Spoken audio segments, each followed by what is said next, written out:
সুপ্রিয় দর্শক, আসসালামু আলাইকুম রহমতুল্লাহ। শুরু হয়ে গেল ষষ্ঠ নিয়োগ সুপারিশের জন্য বিজ্ঞপ্তি 2025-এর এই সার্কুলারটি, যা 16 জুন ছাড়া হয়েছে। এখানে সর্বমোট 1,822,টি পদের জন্য আমাদের সার্কুলার দেওয়া হয়েছে।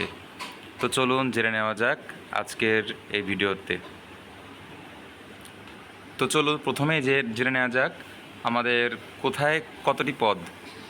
স্কুল কলেজের জন্য প্রায় 46,000, মাদ্রাসার জন্য প্রায় 53,000, কারিগরি শিক্ষা ব্যবস্থাপনা বা প্রতিষ্ঠানের জন্য প্রায় 1,000টি পদের জন্য আবেদন করা যাবে। এখানে আবেদনের যোগ্যতা এখানে আমাদের দেখা যাচ্ছে, আমরা দেখতে পাচ্ছি এনটিআরসি এর যে বিজ্ঞপ্তিগুলো হয় সেখানে আপনাদের পরীক্ষায় উত্তীর্ণ হতে হবে।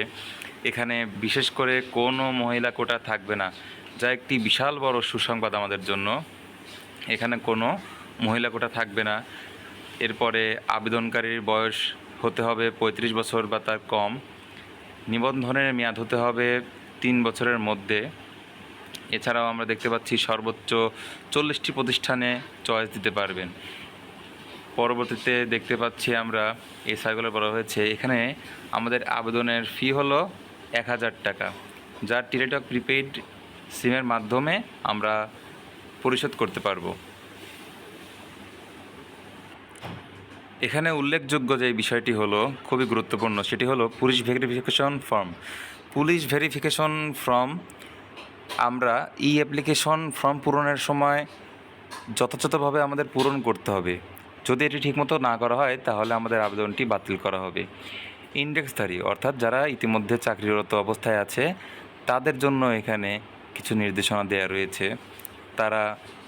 তাদের সেটাতে যদি কর্মরত থাকতে না চায় তাহলে নিম্ন পদে বা উচ্চ পদে তারা আবেদন করতে পারবে। এছাড়া আমরা দেখতে পাচ্ছি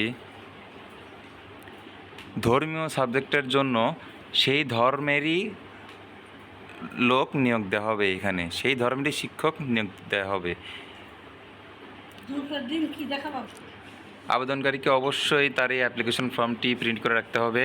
আবেদন করা যাবে, পরীক্ষার ফি পরিশোধ করা যাবে 22 জুন দুপুর 12টা থেকে, এবং সর্বশেষ সময় হলো 10 জুলাই 2025। যারা 10 জুলাই করতে পারবে না কোনো কারণবশত, তাদের জন্য 13 জুলাই পর্যন্ত সময় দেওয়া হবে। তো এই ছিল আজকে আমাদের এই গণবিজ্ঞপ্তিটি। আশা করি সবাই উপকৃত হয়েছেন। ধন্যবাদ সবাইকে।